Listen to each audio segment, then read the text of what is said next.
Halo Sobat Binusian semuanya, bertemu lagi bersama saya Erwin Febriansyah. Kali ini kita akan membahas mengenai laporan perubahan modal. Nah, pada laporan perubahan modal ini kita akan memasukkan data ya, data dari laporan laba rugi sebelumnya. Nah, di sini kita bisa lihat bahwa laporan perubahan modal perusahaan Net Solution per 30 November 2005. Nah, modal Chris Clark 1 November 2005 diketahui $0.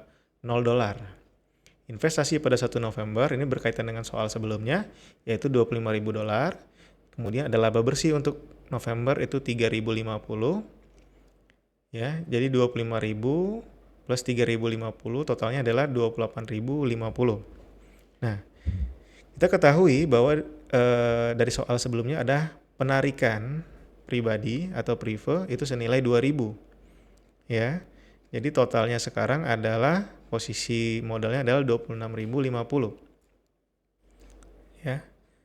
Dikurangi dengan penarikan jadi 26.050. Jadi kenaikan ekuitas pemilik adalah 26.050. Modal akhir dari Chris Clark 30 November 2005 adalah 26.050.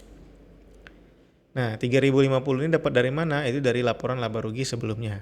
Jadi sebelum membuat laporan perubahan modal, kita mesti membuat dulu laporan laba rugi dan kita pastikan laporan laba rugi nilainya itu sudah benar.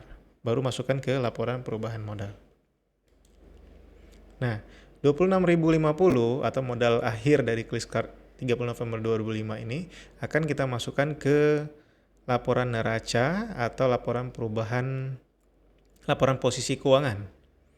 Nah, kita selanjutnya akan melihat ke laporan posisi keuangan atau neraca. Nah, kita lihat di laporan neraca ini bahwa posisi aktiva ya di sisi kiri dan pasiva yang terdiri dari kewajiban atau liabilitas dan ekuitas atau modal. Nah, kas nilai akhirnya 5.900 kita pindahkan ke laporan neraca, perlengkapan 550, sisa perlengkapan yang tadi kita cari, kemudian tanah 20.000 dan total aktivanya sekarang 26.450. Nah, kewajiban itu ada utang dagang senilai $400, terus ekuitas atau modalnya, modal Chris Clark tadi yang tadi kita lihat modal akhirnya 26.050 pindahkan ke laporan neraca ini. Jadi total utang dan ekuitas atau total pasiva sekarang 26.450. Jadi aktiva sama dengan pasiva terlihat di laporan neraca atau laporan posisi keuangan.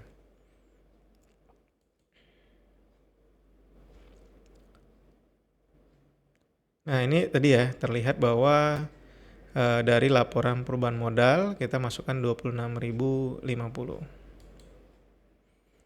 Neraca ini disajikan bentuk akun sebelah menyebelah atau bentuk lainnya yaitu bentuk laporan.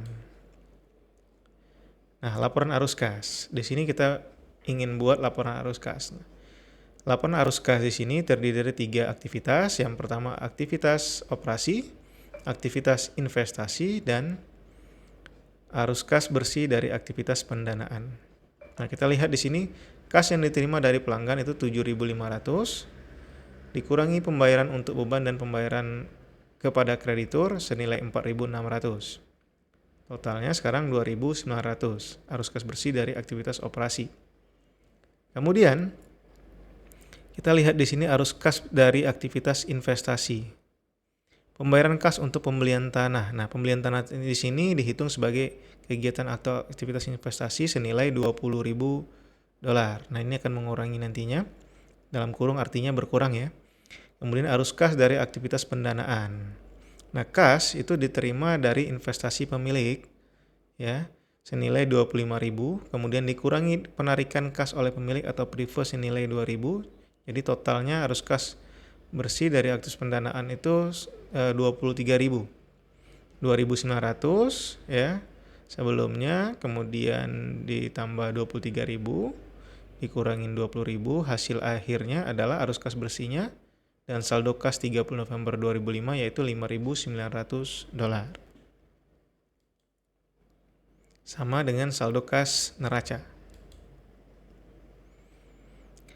Analisis dan interpretasi keuangan. Rasio utang terhadap ekuitas memungkinkan pemilik seperti Chris Clark untuk menganalisis kemampuan perusahaan bertahan dalam kondisi bisnis yang buruk.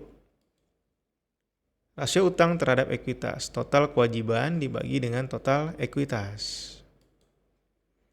Nah, adapun rasio utang terhadap ekuitas, di sini kita lihat total kewajibannya adalah $400 dibagi total ekuitasnya 26.050. Nah, rasio utang terhadap ekuitas itu sama dengan 0,015. Jadi kita di sini terlihat ya, utang itu jauh lebih kecil dibandingkan dengan modal yang dimiliki. Ya, 0,015 rasionya. Rasio utang terhadap ekuitas. Nah, kesimpulannya di sini apa? Yang pertama, tipe-tipe bisnis itu ada 3, yaitu bisnis manufaktur, bisnis perdagangan, dan bisnis jasa. Kedua, tipe organisasi bisnis, ada perusahaan perseorangan, persekutuan, dan korporasi. Kemudian strategi bisnis, strategi biaya rendah, atau low cost strategy, dan strategi diferensiasi.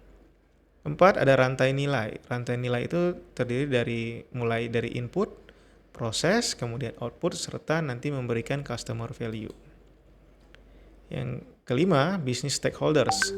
Nah, individu atau entitas yang berkepentingan terhadap perusahaan. Yang keenam, proses penyediaan informasi kepada stakeholder dengan sistem informasi akuntansi. Ketujuh, perilaku etis beserta prinsip-prinsipnya. Yang kedelapan, profesi akuntansi itu ada profesi akuntansi privat, akuntansi publik, akuntansi keuangan, dan akuntansi manajemen. Nah, di sini ada GAAP, General Accepted Accounting Principle, yaitu konsep entitas bisnis, konsep biaya, konsep objektivitas, dan konsep unit ukur. Kemudian ada persamaan akuntansi sama dengan aset sama dengan liabilities plus owner equity. Harta sama dengan utang plus modal pemilik. Kemudian 11, transaksi bisnis mengubah kondisi keuangan dan mempengaruhi kinerja perusahaan. Yang ke-12, laporan keuangan.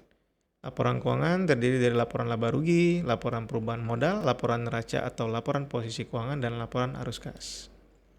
13, rasio utang terhadap ekuitas, total utang dibagi total ekuitas. Oke, terima kasih semuanya. Semoga penjelasan saya bermanfaat untuk semuanya. Semangat!